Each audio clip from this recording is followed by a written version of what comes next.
ನಮಸ್ಕಾರ ವೀಕ್ಷಕರೇ, PR ಅಕಾಡೆಮಿಗೆ ಸ್ವಾಗತ. ನೀವೇನಾದ್ರೂ ಆಧಾರ್ ಡಿಪಾರ್ಟ್ಮೆಂಟ್ ನಲ್ಲಿ ವರ್ಕ್ ಮಾಡಬೇಕು ಅಂತ ಅನ್ಕೋತಿದ್ರೆ ಇದೊಂದು ನಿಮಗೆ ಸುವರ್ಣ ಅವಕಾಶ ಆಗಿದೆ. ಯಾಕಂದ್ರೆ 1 ಲಕ್ಷಕ್ಕಿಂತ ಜಾಸ್ತಿ ಸ್ಯಾಲರಿ ಇರೋ ಜಾಬ್ ಇರುತ್ತೆ. ಇದು ಕೂಡ ಕರ್ನಾಟಕದಲ್ಲೇ ಈ ಜಾಬ್ ಇದೆ.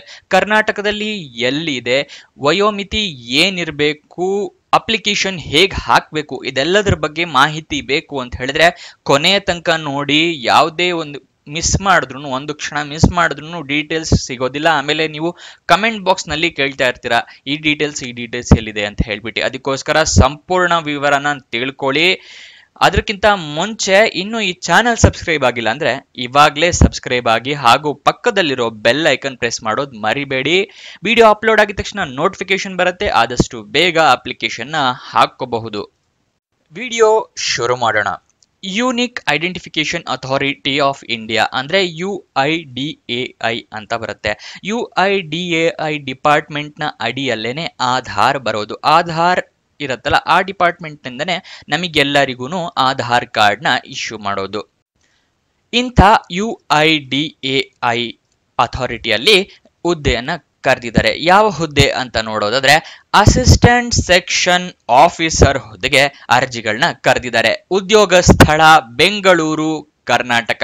ಈ ಹುದ್ದೆ ಬೆಂಗಳೂರಿನಲ್ಲೇ ಇರುತ್ತೆ. ಆದಷ್ಟು ಎಲ್ಲರೂ ಅಪ್ಲಿಕೇಶನ್ ಹಾಕೊಳ್ಳಿ, ಕರ್ನಾಟಕದಲ್ಲೇ ಇರೋದ್ರಿಂದ.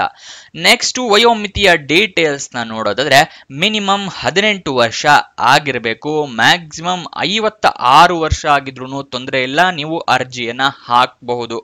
18ರಿಂದ 56 ತಿಳ್ಕೊಂಡ್ರಲ್ಲ.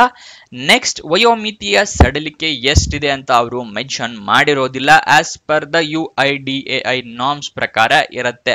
ನೆಕ್ಸ್ಟ್ ಸೆಲೆಕ್ಷನ್ ಪ್ರೋಸೆಸ್ ನ ವಿವರ ನೋಡೋದಾದ್ರೆ ರಿಟರ್ನ್ ಟೆಸ್ಟ್ ಇರುತ್ತೆ, ಅದಾದ ನಂತರ ಇಂಟರ್ವ್ಯೂ ಇರುತ್ತೆ. ಇದಿಷ್ಟು ಸೆಲೆಕ್ಷನ್ ಪ್ರೋಸೆಸ್ ನ ವಿವರ, ಅಂದ್ರೆ ಲಿಖಿತ ಪರೀಕ್ಷೆ ಮತ್ತು ಸಂದರ್ಶನ ಇರುತ್ತೆ. ಇದು ಸೆಲೆಕ್ಷನ್ ಪ್ರೋಸೆಸ್ ನ ವಿವರ ಆಗಿರುತ್ತೆ. ನೆಕ್ಸ್ಟ್ ಸ್ಯಾಲ್ರಿ ನೋಡೋದಾದ್ರೆ ಈ 35,400 ರೂಪಾಯಿಂದ ಹಿಡಿದು 1,12,400 ರೂಪಾಯಿ ತನಕನೂ ಸ್ಯಾಲ್ರಿ ಇರುತ್ತೆ. ಇದು ತಿಂಗಳ ಸ್ಯಾಲ್ರಿ ಆಗಿರುತ್ತೆ. ನೆಕ್ಸ್ಟ್ ಅಪ್ಲಿಕೇಶನ್ ನ ಹೇಗೆ ಹಾಕೋದು ಅನ್ನೋದರ ವಿವರನ ತಿಳಿಸ್ಕೊಡ್ತೀನಿ. ಈ ಅಪ್ಲಿಕೇಶನ್ ನ ನೀವು ಆಫ್ಲೈನ್ ಮುಖಾಂತರ ಹಾಕೋಬೇಕಾಗತ್ತೆ. ಅದನ್ನ ಹೇಗೆ ಅನ್ನೋದನ್ನ ತಿಳಿಸ್ಕೊಡ್ತೀನಿ. ಅದಕ್ಕಿಂತ ಮುಂಚೆ ನೆನಪಿಸ್ತಾ ಇದ್ದೀನಿ, ಇನ್ನೂ ಈ ಚಾನೆಲ್ ನ ಸಬ್ಸ್ಕ್ರೈಬ್ ಆಗಿಲ್ಲ, ಈ ವಿಡಿಯೋಗೆ ಲೈಕ್ ಮಾಡಿಲ್ಲ ಅಂದ್ರೆ ದಯವಿಟ್ಟು ಈ ವಿಡಿಯೋಗೆ ಲೈಕ್ ಮಾಡಿ. ನಮಗೂ ವಿಡಿಯೋ ಮಾಡೋದಕ್ಕೆ ಎನ್ಕರೇಜ್ಮೆಂಟ್ ಸಿಗುತ್ತೆ. ಹಾಗೆ ನಿಮ್ಮ ಫ್ರೆಂಡ್ಸ್ ಯಾರಾದರೂ ಜಾಬ್ ಹುಡುಕ್ತಿದ್ರೆ ಅಂಥವ್ರಿಗೆ ಈ ವಿಡಿಯೋ ಶೇರ್ ಮಾಡಿ, ಅವರಿಗೂ ಜಾಬ್ ಹುಡುಕೋದಕ್ಕೆ ಹೆಲ್ಪ್ ಆಗುತ್ತೆ. ಇವಾಗ ಆಫ್ಲೈನ್ ಅಂತ ಹೇಳಿದ್ನಲ್ಲ, ಹೇಗೆ ಅನ್ನೋದನ್ನ ತಿಳಿಸ್ಕೊಡ್ತೀನಿ. ನೀವು ಆಫ್ಲೈನ್ ನಲ್ಲಿ ಅಪ್ಲಿಕೇಶನ್ ಅಂದ್ರೆ ಅಪ್ಲಿಕೇಶನ್ ಫಾರಮ್ ನ ಪ್ರಿಂಟ್ ಔಟ್ ತಗೊಂಡು ಅದನ್ನ ಫಿಲಪ್ ಮಾಡಿ ಈ ಅಡ್ರೆಸ್ಸಿಗೆ ಕಳ್ಸ್ಕೊಡ್ಬೇಕಾಗತ್ತೆ. ಅಡ್ರೆಸ್ ನ ತಿಳಿಸ್ಕೊಡ್ತಾ ಇರ್ತೀನಿ, ನೀವು ಕರೆಕ್ಟ್ ಆಗಿ ನೋಡ್ಕೊಂಡು ಸ್ಕ್ರೀನ್ ಶಾಟ್ ಬೇಕಾದ್ರೆ ತಗೊಳ್ಳಿ, ಮುಂದೆ ನಿಮ್ಮ ರೆಫರೆನ್ಸ್ಗೆ ಬೇಕಾಗತ್ತೆ. ಓಕೆನಾ? ಅಪ್ಲಿಕೇಶನ್ ಎಲ್ಲಿ ಸಿಗುತ್ತೆ ಅಂತಾನು ತಿಳಿಸ್ಕೊಡ್ತೀನಿ, ವಿಡಿಯೋ ಕೊನೆ ತನಕ ನೋಡಿ. ಇಲ್ಲಿ ಅಪ್ಲಿಕೇಶನ್ ಎಲ್ಲಿ ಕಳಿಸ್ಬೇಕು ಅಂತ ಹೇಳಿದ್ರೆ director HR Unique Identification Authority of India UIDAI regional office 3rd floor south wing Khanija Bhavan number 49 Race Course Road Bengaluru 560001.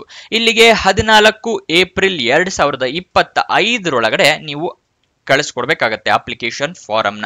ನೀವು ಕೊರಿಯರ್ ಮೂಲಕ ಕಳಿಸ್ಕೊಡ್ಬೋದು, ಸ್ಪೀಡ್ ಪೋಸ್ಟ್ ಮೂಲಕ ಕಳಿಸ್ಕೊಡ್ಬೋದು, ಇನ್ಯಾವುದೇ ಕೊರಿಯರ್ ಸರ್ವಿಸಸ್ ಮೂಲಕನೂ ಕಳಿಸ್ಕೊಡ್ಬೋದಾಗತ್ತೆ.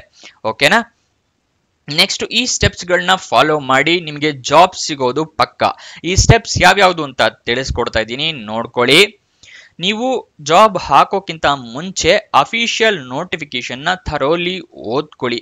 ಅಫಿಷಿಯಲ್ ನೋಟಿಫಿಕೇಶನ್ ಓದೋದ್ರಿಂದ ನೀವು ಈ ಜಾಬ್ಗೆ ಎಲಿಜಿಬಿಲಿಟಿ ಕ್ರೈಟೀರಿಯಾ ಫುಲ್ಫಿಲ್ ಆಗ್ತಾ ಇದೆಯಾ ಏನು ಅಂತ ಎಲ್ಲ ಡೀಟೇಲ್ಸ್ ತಿಳ್ಕೊಬಹುದು. ಏನೇನು ಡಾಕ್ಯುಮೆಂಟ್ಸ್ ಬೇಕು ಎಲ್ಲದೂ ತಿಳ್ಕೊಬಹುದು. ಓಕೆನಾ? ಅದಕ್ಕೋಸ್ಕರ ಓದಿ ಅಂತ ಹೇಳೋದು. ಅದಾದ ನಂತರ ನೀವು ಇಮೇಲ್ ID ಮತ್ತೆ ಮೊಬೈಲ್ ನಂಬರ್ನ ಅಪ್ಲಿಕೇಶನ್ ಅಲ್ಲಿ ಕರೆಕ್ಟ್ ಆಗಿ ಫಿಲಪ್ ಮಾಡಿ. ಏನಾದರೂ ತಪ್ಪಾದ್ರೆ ಅವರು ನಿಮಗೆ ಮೇಲು ಅಥವಾ SMS ಕಳಿಸೋದಕ್ಕಾಗಲ್ಲ. ಯಾಕಂದ್ರೆ ಕಮ್ಯುನಿಕೇಶನ್ ಪರ್ಪಸ್ ಅವರು ಮೇಲ್ ಮುಖಾಂತರ ಅಥವಾ SMS ಮುಖಾಂತರ ಕಳಿಸ್ತಾರೆ. ಅದಕ್ಕೋಸ್ಕರ ಕರೆಕ್ಟ್ ಆಗಿ ಮೆನ್ಷನ್ ಮಾಡಿ. ನೆಕ್ಸ್ಟ್ ಡಾಕ್ಯುಮೆಂಟ್ಸ್ ನೆಲ್ಲ ರೆಡಿ ಇಟ್ಕೊಳ್ಳಿ. ಯಾವುದು ಅಂತ ಹೇಳಿದ್ರೆ ID ಪ್ರೂಫ್, ID ಪ್ರೂಫಿಗೆ ಯಾವುದು ಅಂದ್ರೆ ಆಧಾರ್ ಕಾರ್ಡು, ಪಾನ್ ಕಾರ್ಡು ಅಥವಾ ವೋಟರ್ ID ಈ ತರದ್ದು ಯಾವ್ದನ್ನಾರು ರೆಡಿ ಇಟ್ಕೊಳ್ಳಿ. ಮತ್ತೆ ಏಜ್ ಪ್ರೂಫಿಗೆ SSLC ಮಾರ್ಕ್ಸ್ ಕಾರ್ಡ್ ನ ರೆಡಿ ಇಟ್ಕೊಳ್ಳಿ. ಎಜುಕೇಶನ್ ಕ್ವಾಲಿಫಿಕೇಶನ್ಗೆ ಮಾರ್ಕ್ಸ್ ಕಾರ್ಡು, ಸರ್ಟಿಫಿಕೇಟ್ಸ್ ಎಲ್ಲ ರೆಡಿ ಇಟ್ಕೊಳ್ಳಿ. ಎಕ್ಸ್ಪೀರಿಯನ್ಸ್ ಏನಾದ್ರೂ ಇದ್ರೆ ಎಕ್ಸ್ಪೀರಿಯನ್ಸ್ ಸರ್ಟಿಫಿಕೇಟ್ ತೆಗೆದಿಟ್ಕೊಳ್ಳಿ. ಇದನ್ನೆಲ್ಲ ಪ್ರಿಂಟ್ ಔಟ್ ತೆಗೆದಿಟ್ಕೊಳ್ಳಿ. ಮತ್ತೆ ನೀವು ಅಪ್ಲಿಕೇಶನ್ ಫಾರಮ್ ಫಿಲ್ಅಪ್ ಮಾಡಿ ಕಳಿಸಬೇಕಾಗುತ್ತೆ, ಯಾಕಂದ್ರೆ ಆನ್ಲೈನ್ ಮೂಲಕ ಅಲ್ಲ ಇದು. ನೆಕ್ಸ್ಟ್ ನೀವು ಅಪ್ಲಿಕೇಶನ್ ಫಾರಮ್ ಡೌನ್ಲೋಡ್ ಮಾಡಿ ಅಫಿಷಿಯಲ್ ನೋಟಿಫಿಕೇಶನ್ ಅದೇ ಹೇಳಿದ್ನಲ್ಲ ಅದು ಓದಿದ ನಂತರ ಫಿಲ್ಅಪ್ ಮಾಡಿ. ಅದು ಎಲ್ಲಿ ಸಿಗುತ್ತೆ ಅಫಿಷಿಯಲ್ ನೋಟಿಫಿಕೇಶನ್ ಅಪ್ಲಿಕೇಶನ್ ಫಾರಮ್ ಅನ್ನೋದನ್ನ ತಿಳಿಸ್ಕೊಡ್ತೀನಿ ಮುಂದೆ. ನೆಕ್ಸ್ಟ್ ಎಲ್ಲ ಡೀಟೇಲ್ಸ್ ನ ಫಿಲ್ಅಪ್ ಮಾಡಾದ್ಮೇಲೆ ಒಂದ್ಸಲ ಕ್ರಾಸ್ ವೆರಿಫೈ ಮಾಡ್ಕೊಳ್ಳಿ. ನಿಮ್ಮ ಅಪ್ಲಿಕೇಶನ್ ಅಲ್ಲಿರೋ ಡೀಟೇಲ್ಸ್, ನೀವು ಫಿಲ್ ಮಾಡಿರೋ ಡೀಟೇಲ್ಸ್ ಎಲ್ಲ ಕರೆಕ್ಟ್ ಇದೆಯಾ ಅಂತ ಹೇಳಿ. ಅದಾದ ನಂತರನೇ ನಾನು ಮುಂಚೆ ತಿಳಿಸಿದ್ನಲ್ಲ ಅದೇ ಅಡ್ರೆಸ್ ಇದು. ಬೇಕಾದ್ರೆ ಒಂದ್ಸಲ ಸ್ಕ್ರೀನ್ ಶಾಟ್ ತಗೊಳ್ಳಿ, ಓಕೆನಾ. ಇದಾದ ನಂತರ ಅಪ್ಲಿಕೇಶನ್ ಓಪನ್ ಆಗಿದ್ದ ದಿನಾಂಕ ನೋಡೋದಾದ್ರೆ 11 ಫೆಬ್ರವರಿ 2025, ಕೊನೆಯ ದಿನಾಂಕ 14 ಏಪ್ರಿಲ್ 2025, ಓಕೆನಾ. ನಿಮಗೆ ಅಪ್ಲಿಕೇಶನ್ ಹೇಗೆ ಸಿಗುತ್ತೆ ಅನ್ನೋದನ್ನ ತಿಳಿಸ್ಕೊಡ್ತೀನಿ. ಅದಕ್ಕಿಂತ ಮುಂಚೆ ನಮ್ಮ ವಾಟ್ಸಪ್ ಚಾನಲ್ಗೆ ಜಾಯಿನ್ ಆಗಿಲ್ಲ ಅಂತ ಹೇಳಿದ್ರೆ ಇವಾಗಲೇ ಜಾಯಿನ್ ಆಗಿ. ಪ್ರತಿ ದಿನನೂ ಜಾಬ್ ಡೀಟೇಲ್ಸು, ಜಾಬ್ ಅಪ್ಡೇಟ್ಸು ಎಲ್ಲ ನಿಮಗೆ ಸಿಗುತ್ತೆ.